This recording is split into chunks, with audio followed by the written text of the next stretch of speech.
இது பாருங்க, அது ஆக்சுவலாக ஒரு கஸ்டமரோட செலெக்ஷன். அதில் மஸ்க் அரபி, இது கடைசியாக சொல்கிறேன். இது பாருங்க, மஸ்க் பெர்ரி. அதாவது மஸ்கில் ரெண்டு செலக்ட் பண்ணியிருக்காங்க, மஸ்க் அரபி, மஸ்க் பெர்ரி. இதில் ஒரு விஷயம் இருக்குது, நான் சொல்கிறேன்.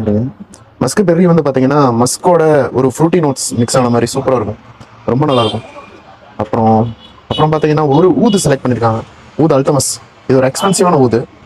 இது வந்து சூப்பராக இருக்கும், அக்கேஷனல் யூஸ் மாதிரி இருக்கும், ரொம்ப நல்லாயிருக்கும் ஊது அல்டமஸ். அப்புறம் பார்த்தீங்கன்னா ரெண்டு அரேபியன் டைப்பை சூஸ் பண்ணியிருக்காங்க. அதில் ஒன்று எக்ரா வந்து ரசாசியோடது, இக்ரா ரசாசி. அப்புறம் இன்னொன்று பார்த்தீங்கன்னா ராணியாவும் ரசாசியோட தான், ரசாசி பர்ஃப்யூம்ஸ், ரசாசி அப்படிங்கிற பிராண்டோடது, நல்லாயிருக்கும்.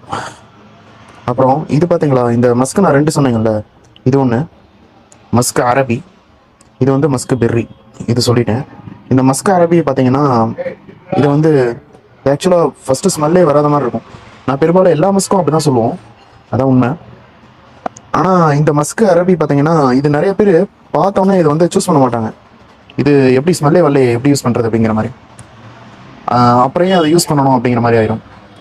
ஆனால் இதில் உண்மை என்னன்னு கேட்டிங்கன்னா, அப்பயே இவர் சூஸ் பண்ணியிருக்காரு, இவரோட சாய்ஸில் இது இருக்குது அப்படின்னு பார்த்தீங்கன்னா எப்படி யூஸ் பண்ணுவாங்கன்னா, பெரும்பாலும் இது வந்து ஒரு பூஸ்டர் மாதிரி, வேற ஒரு பர்ஃப்யூமோட சேர்த்து இதை யூஸ் பண்ணலாம். அப்படி யூஸ் பண்ணும்போது கண்டிப்பாக அவங்க யூஸ் பண்ணுற அந்த பர்ஃப்யூமோட லாஸ்டிங் வேற லெவலில் இருக்கும். இதை தனியாகவும் யூஸ் பண்ணலாம். எப்படி தனியாக யூஸ் பண்ணலாம் அப்படின்னா, ஒரு 15 மினிட்ஸ்க்கு தான் வந்து ஸ்மெல் வராத மாதிரி ரொம்ப டவுனில் இருக்கும். ஆனால் அதுக்கப்புறம் பார்த்தீங்கன்னா செட்டில்டாக நல்ல லாங் லாஸ்டிங் இருக்கும். பட் ஆனால் ரொம்ப கான்சன்ட்ரேட்டடாக அடிக்காது, அந்த மாதிரி இருக்கும். அப்புறம் இந்த மாதிரி இது ஒரு பூஸ்டர் அப்படின்னு சொல்கிற மாதிரியே தான் நம்ம வந்து மஸ்க் தஹாராவையும் சொல்லியிருப்போம். ஆனால் மஸ்க் தஹாராவுக்கும் இதுக்கும் உள்ள ஒரு சிம்பிள் டிஃப்ரென்ஸ் என்னன்னா, இது ஈஸியாக மற்ற ஃப்ராக்ரன்ஸோட மிக்ஸ் ஆயிரும். ஏன்னா இது கொஞ்சம் ரொம்ப திக்காக இருக்காது, திக்காக தான் இருக்கும், ஆயிலாக திக்காக இருக்கும். பட் ஆனால் மஸ்க் தஹாரா பார்த்தீங்கன்னா ஜெல்லியாக இருக்கும். ஸோ அதனால இது ஈஸியாக மிக்ஸ் ஆயிரும், மற்ற ஃப்ராக்ரன்ஸோட மிக்ஸ் ஆயிரும். இப்போ இதை வந்து இந்த ஊதோட மிக்ஸ் பண்ணுறோம் அப்படின்னா இந்த ஊது மைல்ட் ஆயிரும், லாங் லாஸ்டிங் இருக்கும்.